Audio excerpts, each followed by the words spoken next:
Hello दोस्तों, मेरे YouTube channel पर आपका स्वागत है। तो चलिए कहानी शुरू करते हैं। कहानी अच्छी लगे तो प्लीज़ चैनल को लाइक सेकंड शेयर जरूर कीजिएगा। शाम का वक्त सारंग विलन रचना और निर्जला हॉस्पिटल में रुके हुए थे। बाकी लोग घर आ चुके थे। शोभित अपने कमरे के बालकनी में खड़ा शाम के ढल रहे सूरज को देख रहा। तभी उसके कमरे के दरवाजे पर कोई नॉक करता है। शोभित बिना उस तरफ देखे कहता है, अंदर आ जाओ। अदिति अंदर जाकर इधर उधर देखते हुए बोली, शोभित जी। शोभित अदिति की आवाज़ सुन उसकी तरफ देखते हुए बोला, तुम यहीं? अदिति बालकनी में शोभित की आवाज़ पर वहाँ आकर बोली, आई एम सॉरी। अदिति के शौर्य पर शोभित आंखें चढ़ाते हुए बोला, किस लिए?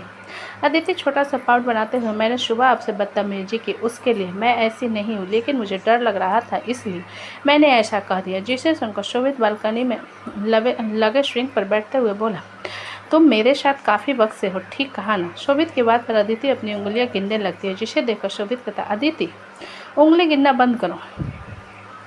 अदिति एक नज़र शोभित को देखने के बाद दूसरे हाथ की उंगली गिनते हुए बोली, हाँ मैं आपके साथ पूरे 1.5 साल से हूँ। जिसे सुनकर शोभित अपनी आंखें चढ़ाते हुए बोला, लेकिन हमारी सगाई को तो इतना वक्त नहीं हुआ। अदिति कुछ पल सोचने के बाद बोली, सुना है झूठ बोलने से ज़िंदगी आसान हो जाती है, लेकिन मैं झूठ नहीं बोलना चाहती। मतलब तुम मुझसे इतने वक्त से झूठ बोल रही थी, बल्कि पूरे फैमिली वाले भी मुझसे झूठ बोल रहे थे, सिर्फ तुम्हें मेरे पास रखने के लिए? शोभित ने पूछा, जिसके जवाब में अदिति अपने सिर में नहीं में हिलाकर बोली, no, I love you and love you me too. इसलिए हम दोनों की सगाई हुई, लेकिन मॉम तो कह रही थी कि अरेंज मैरिज है, तो उसमें प्यार कहाँ से आ गया? शोभित ने सख्त आवाज़ में पूछा, जिसके जवाब में अदिति उसे देखते हुए बोली, मैं आपको पूरी बात बताती हूँ। हम पहली बार मनाली में मिले थे। शोभित बीच में अदिति की बात कट कर बोला, हम मनाली में मिले थे? मतलब तुम मनाली से हो? अदिति अपना सिर हिलाते हुए, हाँ मैं मनाली से हूँ। उस वक्त मैं 19 साल की थी जब आप महक दीदी के साथ मठ गए थे पूजा के लिए, और मैंने आपको बहुत परेशान किया था। फिर हम दूसरी बार मुंबई में मिले थे जब आपकी मम्मा के साथ डैड को ढूंढने आए थे। शोभित अदिति के बात को बीच में काट कर, तुम सारंग विला कैसे पहुँची ये बताओ, मुझे तुम्हारा बाकी इस कथा पुराण नहीं सुनना है। शोभित की सख्त आवाज़ को सुन अदिति उसे देखते हुए बोले, आपके घर में मुंह दिखाई का फंक्शन हो रहा था।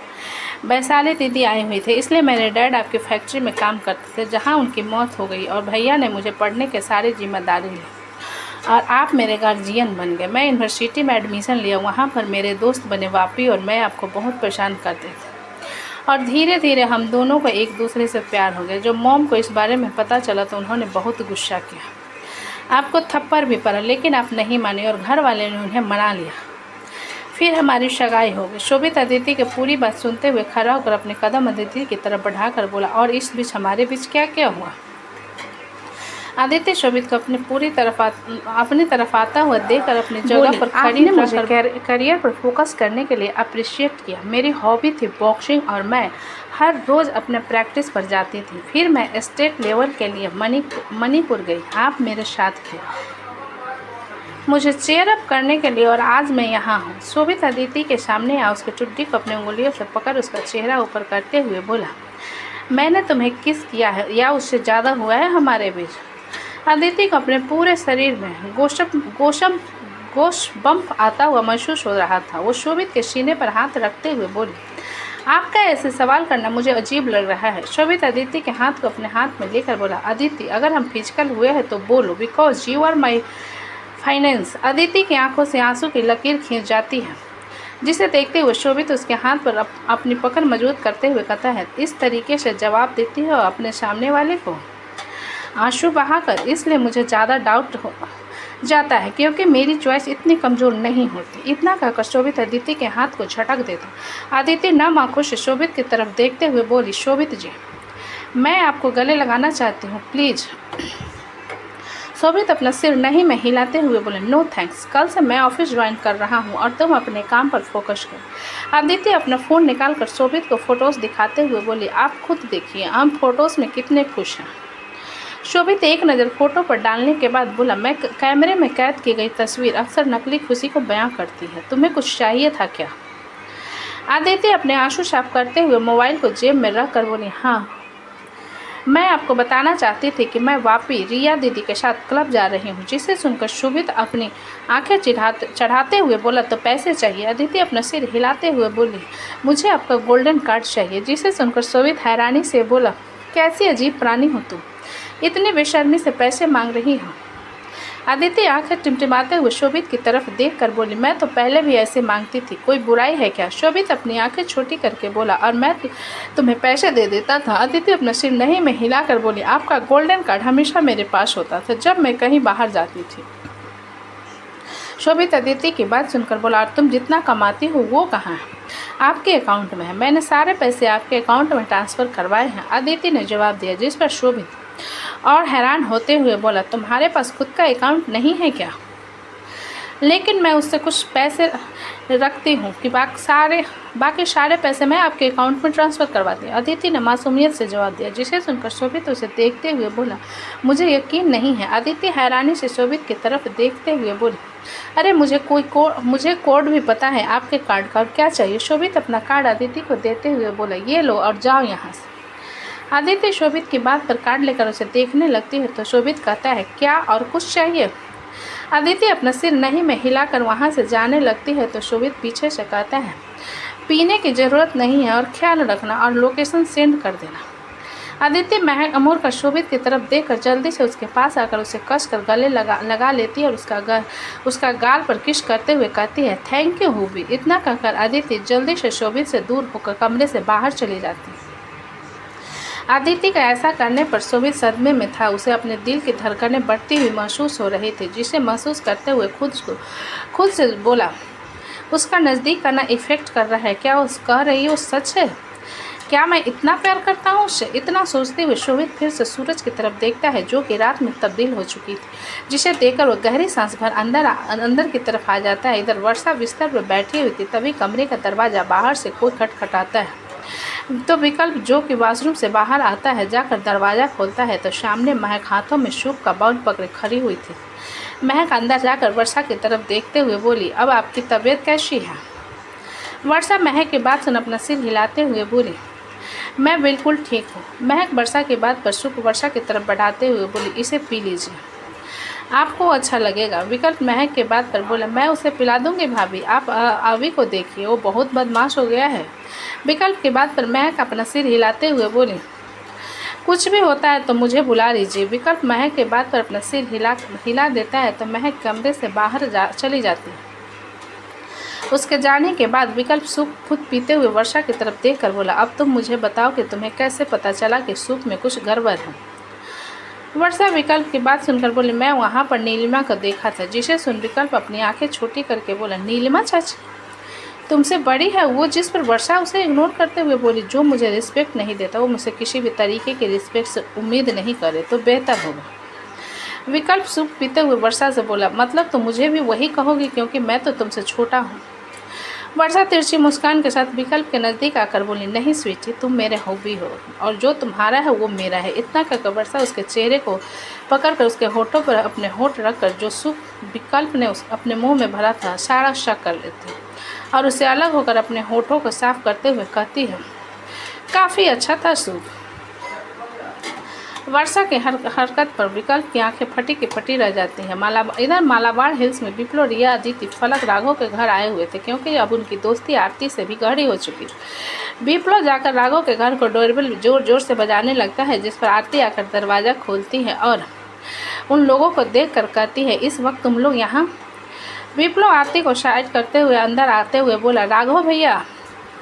आरती विप्लो को रोकते हुए बोली, बापी वो काम से ऑफिस गए हुए हैं, तुझे कुछ काम था क्या उनसे? विप्लो आरती की बात सुनकर मुड़कर उसकी तरफ देखते हुए बोला, मुझे उनसे क्या काम होगा? वो तो मेरे बिग ब्रदर के कैटेगरी में आते हैं और तुम हमारे कैटेगरी में आती हो, इसलिए हम तुम्हें क्लब लेकर जाने के लिए बुलाने आए हैं।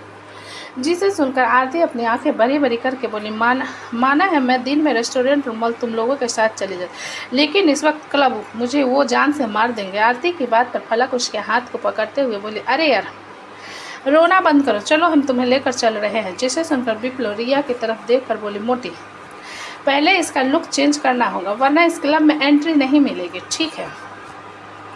रास्ते में पार्लर में ले चलेंगे, इसे रिया ने जवाब दिया। उन लोगों की प्लानिंग को सुनते हुए आरती डरते हुए बोली, मुझे क्यों मारना चाहते हो तुम लोग? अदिति आरती के हाथ को पकड़ कर बोली, चुप रहो वरना एक मुक्का मार कर बेहोश कर दूंगे तुम्हें। वो तुम्हें कहीं भी आने जाने को क्यों नहीं देते? विप्लो आदिति के बाद पर आरती की तरफ देखते हुए बोला, आरती सब कुछ ठीक तो है ना? तुम कुछ भी अपनी मर्जी से क्यों नहीं करती? क्या तुम्हें राघव भैया मारते हैं? विप्लव के बाद पार्थिव जल्दी से अपना सिर नहीं में हिलाते हुए, नहीं, वो तो मुझसे ठीक से बात भी नहीं करते हैं क्योंकि वो किसी और को पसंद करते हैं। फलक आरती की बात सुनकर बोली, तुम दोनों पति पत्नी हो भी कि नहीं? हम सिर्फ नाम के पति पत्नी, बाकी पति पत्नी जैसा हमारे बीच कुछ नहीं है, आरती ने कहा। जिसे सुनकर विप्लव अपनी खुरापाती दिमाग चलाते हुए बोला, तो चलो अब हम मिशन शुरू करते हैं। आरती राघव को मिलन समारोह, रिया विप्लव की बात सुनकर गहरी सांस भरते हुए उन लोगों की तरफ देखकर बोली, यार कुछ भी तमाशा मत करना बस। विप्लव रिया के बात पर मुंह बनाकर अपना फ़ोन निकाल कर राघव को टेक्स्ट कर देता है कि वो आरती को लेकर क्लब जा रहा है और फिर वो चारों आरती को वहाँ से उठाकर ले जाते हैं ऋतिक का फार्म हाउस। ऋतिक अपने स्टडी रूम से निकलकर कमरे की तरफ आता है तो देखता है प्रकृति सेक्सी नाइट सूट पहने एक हाथ में किताब पकड़े बिस्तर पर बैठे होते।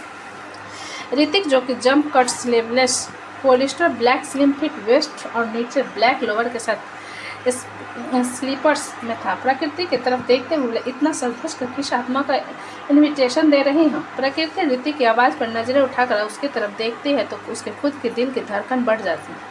ऋतिक के गोरे बदन पर ब्लैक रंग बहुत ज़्यादा सूट करता था, इसलिए प्रकृति उसे ब्लैक कलर पहनने से मना कर दी थी। ऋतिक की बात सुनकर प्रकृति अपनी जानलेवा नज़रों से उसे स्कैन करते हुए बोली, तुम्हारा इंतजार कर रही थी क्योंकि तुम भी तो किसी राक्षस से कम नहीं हो। ऋतिक का फार्म हाउस। ऋतिक प्रकृति की बात सुनकर अपने कदम उसकी तरफ बढ़ाते हुए बोले, तुम आज 69 की पोज लेना चाहती हो क्या? प्रकृति ऋतिक की बात सुनकर बुक बंद कर साइड में रखते हुए अपनी आंखों में लगे गोल्डन फ्रेम के चश्मे को निकाल बगल में रख कर बोली, 69 का तो पता नहीं है लेकिन मैं छड़ी से तुम्हारी पिटाई जरूर करना चाहती हूँ। ऋतिक उल्टा घूमकर अपने बैग की तरफ इशारा करते हुए बोला, यहाँ पर मारोगे? प्रकृति ऋतिक की बेशर्मी पर अपने मुंह पर हाथ रखते हुए बोली, कसम से तुम जैसा निर्लज इंसान मैंने कहीं नहीं देखा। जिसे सुनकर ऋतिक प्रकृति की तरफ देखते हुए बोला, मरने और मराने की बात तुम कर रही और निर्लज मैं हो गया? ये क्या बात हुई जान? प्रकृति ऋतिक के जान कहने पर उसे घूरते हुए बोले, ये कौन सा नया निकनम है? ऋतिक बिस्तर के सामने खड़ा हो हल्का सा झुककर उसके पैर को पकड़ अपनी तरफ खींचता है तो प्रकृति सीधा उसके सामने आ जाती है। ऋतिक प्रकृति के पैर को नीचे रख खुद उसके पैरों के बीच खड़ा होकर उसके बालों में हाथ डाल चेहरे के ऊपर करता है तो प्रकृति उसकी काली आंखों में घूरने लगती है। इधर सारंग मिला। मृत्युंजय जब से हॉस्पिटल से वापस घर आया था महक से मिलने नहीं गया था, स्टडी रूम में ही काम कर रहा था। जब मृत्युंजय अपना काम करके कमरे में पहुंचता है तो देखता है समृति बिस्तर पर सो रही थी और अव्यक्त को महक दूध पिला रही थी। दोनों बच्चे को अपने ही बेडरूम में देखकर मृत्युंजय का मूड खराब हो जाता है, लेकिन वह बिना महक से कुछ कहे चुपचाप वॉशरूम की तरफ चला जाता है। महक उसे जाता हुआ देखने के बाद फिर से अव्यक्त को सहलाते उसे फिट कराने लगती। तभी मृत्युंजय वॉशरूम से चिल्लाते हुए कहता, महक तुमसे कितनी बार कहा है कि मेरा सामान यूज मत किया करो। मृत्युंजय की बात पर महक अव्यक्त की तरफ देखती है जो कि अब वो सो गया था। उसे बिस्तर पर समृति के बगल में सुलाने के बाद 2 तकिया समृति को और अव्यक्त को अगल बगल में जल्दी से रख देती है और क्लोजेट रूम की तरफ चली जाती है। महक क्लोजेट से एक नया बाथरूम लाकर बाथरूम में दरवाजे पर लटकाते हुए, मैंने नया बाथरूम बाहर रख दिया है। जिस पर मृत्युंजय बाथरूम का दरवाज़ा खोलकर महक को घूरने लगता है। महक मृत्युंजय की तरफ देखती है जो कि नहा चुका था और टॉवेल्स में था। महक मृत्युंजय को घूरती हुई नज़र को खुद पर महसूस करके बोली, मृत्युंजय महक के बात को बीच में काट कर बोला, मुझे नहीं चाहिए। महक अपना सिर हिलाते हुए बोली, ठीक है, इसे भी अंदर रख दीजिए, मैं दोबारा आपका इस्तेमाल नहीं करूँगी। मृत्युंजय महक को फिर से घूरने लगा, जिसे महसूस करते हुए महक को देखते हुए बोली, तुम्हें कुछ नहीं पता इसलिए तुम इनोसेंट बनने की कोशिश कर रही हो और मुझे गुस्सा दिला रही हो। मृत्युंजय ने महक के बात को बीच में काट कर कहा, जिसे सुनकर महक मृत्युंजय के सीने पर हाथ रख बड़ी ही मदहोशी भरी आवाज़ में बोली, मृत्युंजय इतना गुस्सा क्यों करते हैं? आप किसी दिन गुस्से में फट जाएंगे तो? मृत्युंजय महक के बुरी तरीके से बोली, तुम्हें लगता है कि मैं तुम्हारी इन चिकनी चुपड़ी बातों में आ जाऊँगा?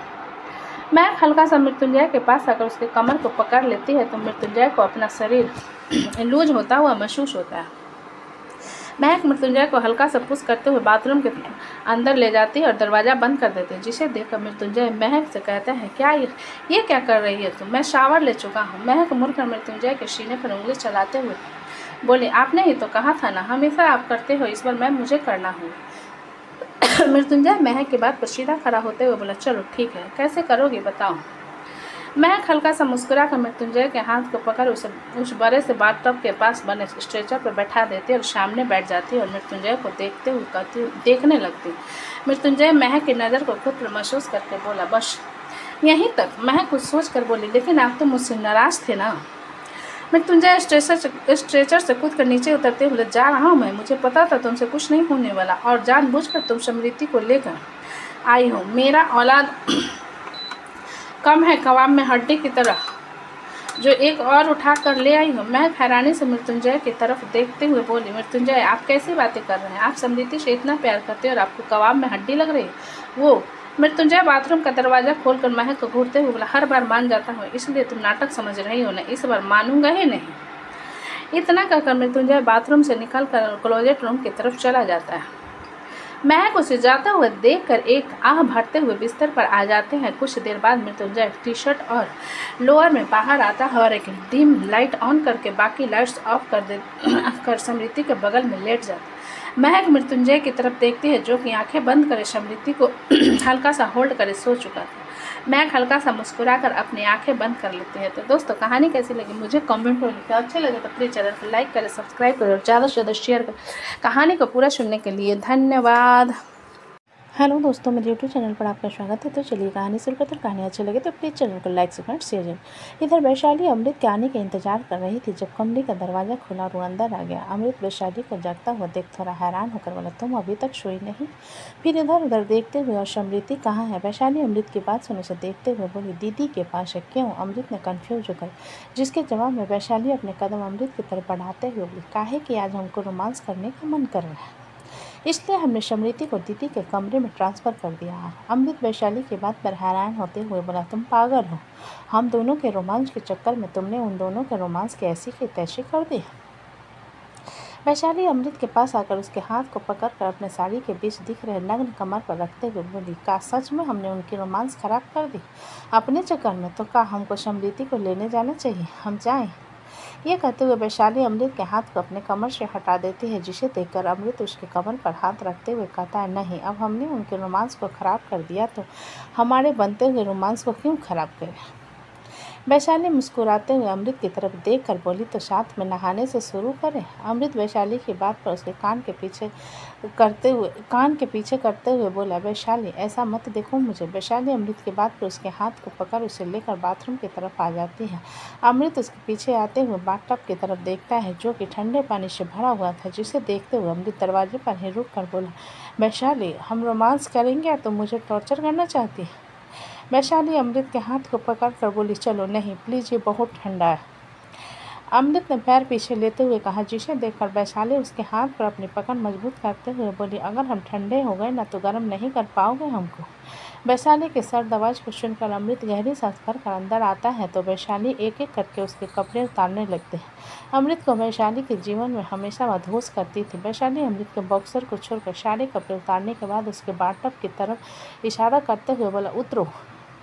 वैशाली की बात पर अमृत उसकी तरफ देखते हुए बोले, बहुत ठंडा है। वैशाली अमृत के साथ बाथटब में उतर जाती है तो अमृत से छोड़ने लगता है, जिस पर वैशाली उसके कंधे को पकड़कर अपनी तरफ खींचते हुए सीधा वैशाली से जा टकराता है और दोनों बाथटब में गिर पड़ते हैं।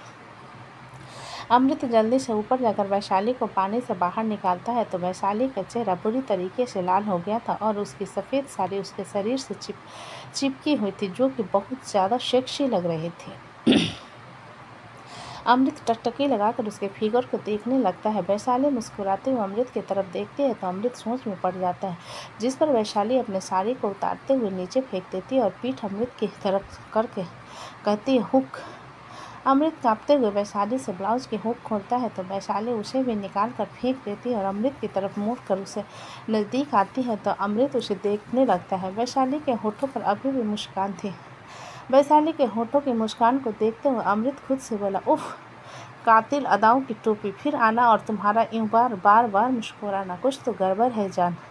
अमृत अभी सोच रहा था कि वैशाली उसे सोच में खोया हुआ देख उसके नज़दीक आ जाती है।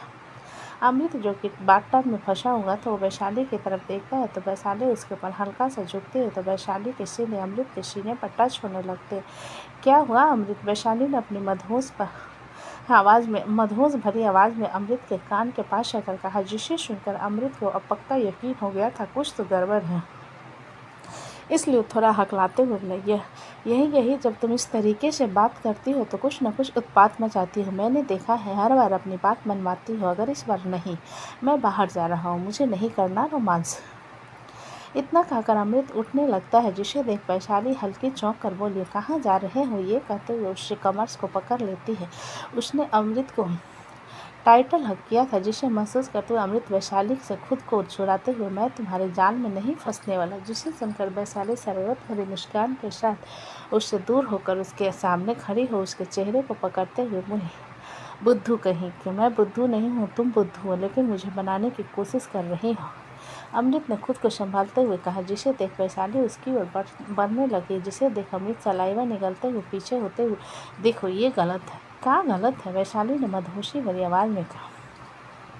अमृत अब दीवार और वैशाली के बीच फंस चुका था। वही वैशाली की मादक आवाज़ में मदहोश होने लगा और खुद को काबू करते हुए बोला, ओह वो तुम। जिसे वैशाली अपने होठ अमृत के कान के पास ले जा अपनी गर्म सांसें छोड़ते हुए बोली, वो तुम का पूरा बोलो। वैशाली का ऐसा करने पर अमृत अब अपने विकेट खो चुका था। वो अपने दोनों हाथों से अपने लोअर रीजन को कवर करते हुए वैशाली से बोला, तुम बहुत हानिकारक हो, तुमसे गुजरना मेरे बस की बात नहीं है, प्लीज़ बाहर चलो, मैं हार गया। तुमको किसने कहा कि हम तुमको जाने देंगे? अमृत को अपने पैरों में झंझनाहट महसूस हो रही थी। वो वैशाली को कमर को कसकर पकड़ उसे अपने नज़दीक खींच लेता है, क्योंकि अब उसके हार्मोन से कंट्रोल से बाहर जाते हुए महसूस हो रहे थे। वहीं अमृत के अचानक खींचने पर वैशाली के कठोर सीन उसके सीने से जा टकराते हैं, जिससे अमृत के थोड़े बहुत सोए हुए अरमान काबू से बाहर हो जाते हैं और वो अपनी आंखें बंद करते हुए थकी आवाज़ में कहता है, मैं हार गया, तुम्हारे इस यौवन के आगे। वैशाली अमृत के कमर पर अपनी पकड़ बनाते हुए बोली, तुम सच में थक गए, अब मैं नहीं कर सकता यार, खुद को कंट्रोल। अमृत ने फर्स्टेड होकर कहा। जिसे सुनकर अमृत वैशाली के एयर लो पर हल्का सा काट कर बोले, तुमको कंट्रोल करने के लिए कौन कह रहा है? इधर पुणे मुंबई मैरीगोल्ड बैंकेट में ध्रुवी जिस हालत में थी, उसी हालत में सुधांशु के साथ मैरिज बैंकेट पहुंच चुकी थी, क्योंकि वो अपना सामान साथ में ले आई थी और वहीं पर रेडी होने वाली थी। सुधांशु ध्रुवी के बैग को पकड़े उसकी तरफ देखते हुए बोला, बारात कब तक आएगी?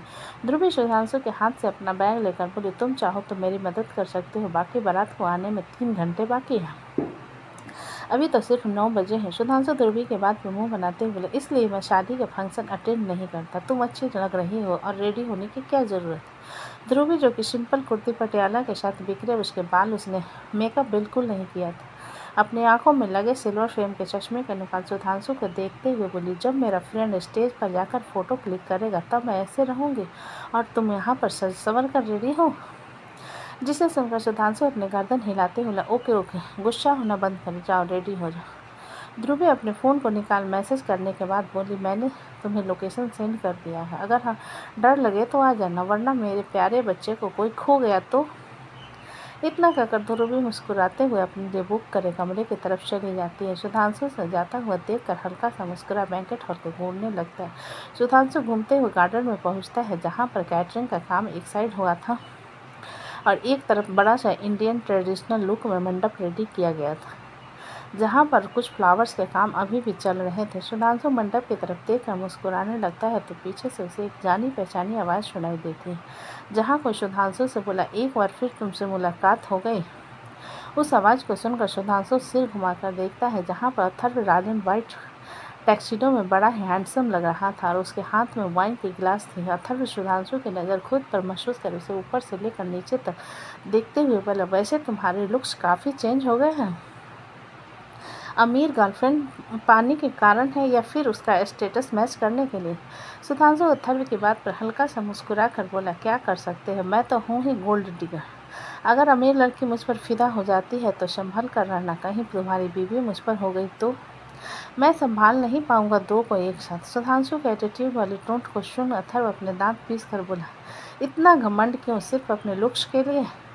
सुधांशु अथर्व की आंखों में आंखें डालकर बोले, मेरे पास लुक्स है, टैलेंट है, उसके बट आत्मविश्वास और मेरा परिवार, मैं मिडिल क्लास हूँ तो क्या हुआ, किसी की जायदाद को हड़पने की नीच भरी ख्वाहिश में अपने दिमाग में नहीं रखता। अथर्व सुधांशु के बात पर तिरछी मुस्कान के साथ बोला, पैसे का नशा जब फिर सिर पर चढ़ता है ना तो आंखें चौंधिया जाती हैं। अभी बच्चे हो तुम, देखते जाओ। सुधांशु अथर्व को इग्नोर करते हुए बोला, मुझे कोई दिलचस्पी नहीं है तुम्हारी बकवास बातें में। वैसे तुम्हारी गर्लफ्रेंड कहाँ है, नजर नहीं आ रही। अथर्व ने खुद को इग्नोर होता हुआ देख पूछा, जिस पर सुधांशु उसकी तरफ देखते हुए बोला, none of your business. Atharva wine पीते हुए तिरछा मुस्कुराकर बोला, वैसे तुम्हें ध्रुवी ने अपने और मेरे बारे में बताया है कि नहीं? बताया है ना कि कैसे एक आवारा कुत्ता उसके पीछे पड़ गया था और ध्रुवी उसे खाने को नहीं दे रही थी तो वो उसे काटने को दौड़ा, लेकिन ध्रुवी ने उसे मारकर भगा दिया। सुधांशु ने तिरछी मुस्कान के साथ जवाब दिया, जिसे सुनकर अथर्व अपने दांत पीस लेता है और फिर मुस्कुरा कर कहता है, काफ़ी गलत सिखाया है तुम्हें उसने। हम दोनों कितने नज़दीक थे ये तो पूरी यूनिवर्सिटी जानती है। सुधांशु बिना किसी भाव का अथर्व की तरफ देखते हुए बोला, क्या तुम्हें लगता है कि मैं उन लड़कों में से हूँ जो तुम जैसे लोगों से भड़कावे में आ जाते हैं? अथर्व अपना सिर नहीं हिलाते बोले, बिल्कुल नहीं, मैं बहुत सीरियस हूँ उसके लिए, लेकिन उसे तुम पसंद हो। जो बात तुम्हें खटक रही है इसलिए तुम मेरा माइंड वास कर रहे हो। सुधांशु ने उसकी बात को बीच में काट कर कहा। सुधांशु के बात पर अथर्व अपने सिर हिलाकर बोला, तुम काफ़ी समझदार हो। वैसे एक राज की बात बताओ। इतना कहकर अथर्व सुधांशु के नज़दीक आकर उसके कान में बोला, उसके ब्रास्टेट के नीचे एक काला तिल है जो बहुत ही सेक्सी लगता है।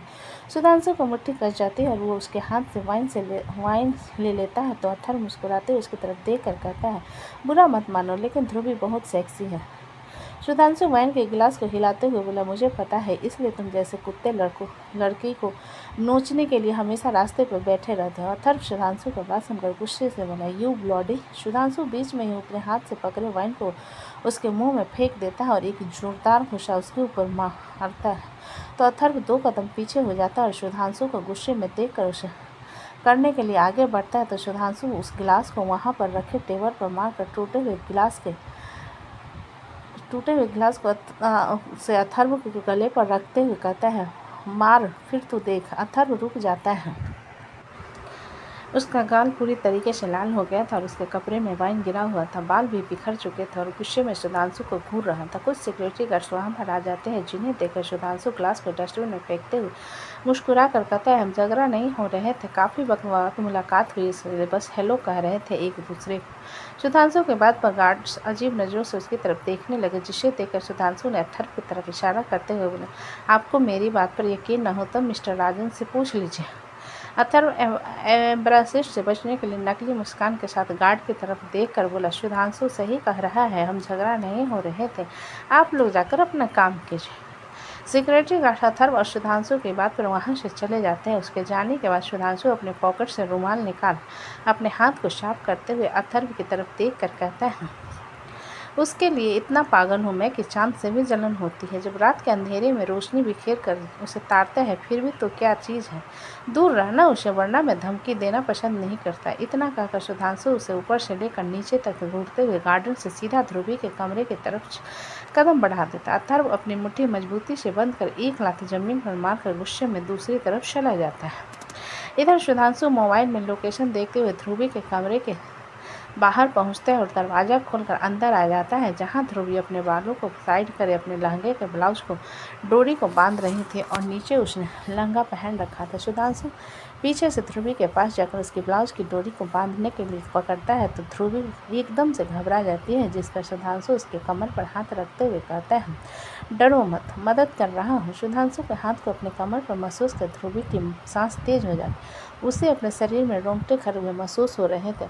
सुधांशु ध्रुवी से के ब्लाउज की डोरी को बांधते हुए नीचे देखता है, जहाँ सच में एक काला तिल है, जिसे देखकर सुधांशु कसकर डोरी को बांधता है, जिस पर ध्रुवी एकदम से हैरान होकर कहती, शीत डोरी टूट जाएगी। ध्रुवी की बात पर सुधांशु उसके पीठ को अपने सीने से लगा उसके पेट पर अपने हाथ को रख कर बोला, तुम्हारे पास कुछ और नहीं है पहनने को। ये कहते हुए सुधांशु अपनी ठुड्डी ध्रुवी के कंधे पर रखकर मिरर में उसकी तरफ देखता है, जिस पर ध्रुवी की नज़र सिर्फ सुधांशु के हाथ पर थी जो उसके पेट को कवर कर रहा था। सुधांशु मिरर में ध्रुवी की नज़रों को फॉलो करते हुए उसके पेट पर हल्का सा पकड़ बनाता है तो ध्रुवी की सांसें रुक जाती है और वह हैरानी से सुधांशु की तरफ देखने लगती है।